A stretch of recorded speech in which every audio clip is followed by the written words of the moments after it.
ایک شام میں صوفے پر بیٹھی چائے پی رہی تھی اور ساتھ ساتھ فون پر اسکرولنگ کر رہی تھی تو اچانک میری نظر سامنے پڑے ریموٹس پر پڑی. میز پر 5 ریموٹ پڑے تھے. ٹی وی کا، لائٹ کا، اے سی کا، فین کا اور ویکیوم کا ریموٹ. پھر میں نے ایک بات نوٹ کی جو میں نے پہلے کبھی بھی نہیں سوچی تھی.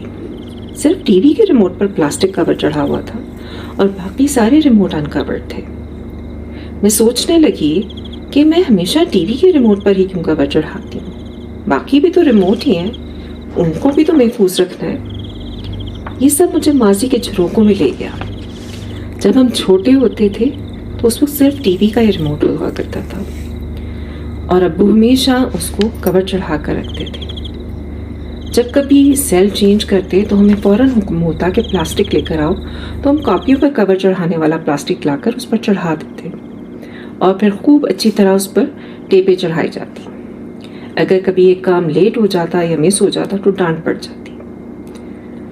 تو اب بھی کبھی جب میں ٹی وی کا ریموٹ کا سیل چینج کرتی ہوں تو سب سے پہلے مجھے فکر ہوتی ہے کہ میں نے اس پر کور چڑھا دیا ہے یا نہیں، ورنہ ابو سے ڈانٹ پڑ جائے گی.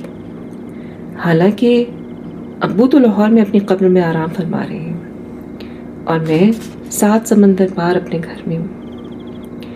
کس طرح آپ کے والدین کی کہی ہوئی باتوں کی بازگشت آپ کو زندگی بھر سنائی دیتی رہتی ہے. جب وہ بات کہی گئی ہوتی ہے تو اس وقت شاید آپ بچپن اور لڑکپن کے خمار میں اس کو اتنا اہم نہ سمجھیں اور اس پر عمل نہ کریں، لیکن پھر عمر گزرنے کے ساتھ ساتھ آپ ایک غیر محسوس انداز میں وہی باتیں اپنانے لگ جاتے ہیں اور آپ کو پتہ بھی نہیں چلتا. جیسے میں صرف ٹی وی کے ریموٹ پر کور چڑھاتی ہوں اور وہ بھی ریڈی میڈ کور نہیں، پلاسٹک شیٹ والا کور، اور پھر اس کو اچھی طرح ٹیپوں میں جکڑ دیتی ہوں. بیچارہ کئی تہوں میں لپٹا ہوا بے یار و مددگار میز پر پڑا رہتا ہے، جبکہ ساتھ باقی سارے ریموٹ بے لباس پڑے اس کا منہ چڑھاتے رہتے ہیں. اور میں دل ہی دل میں کہتی ہوں، بابا فکر نہ کرے، میں نے ٹی وی کے ریموٹ پر کور چڑھا دیا ہے.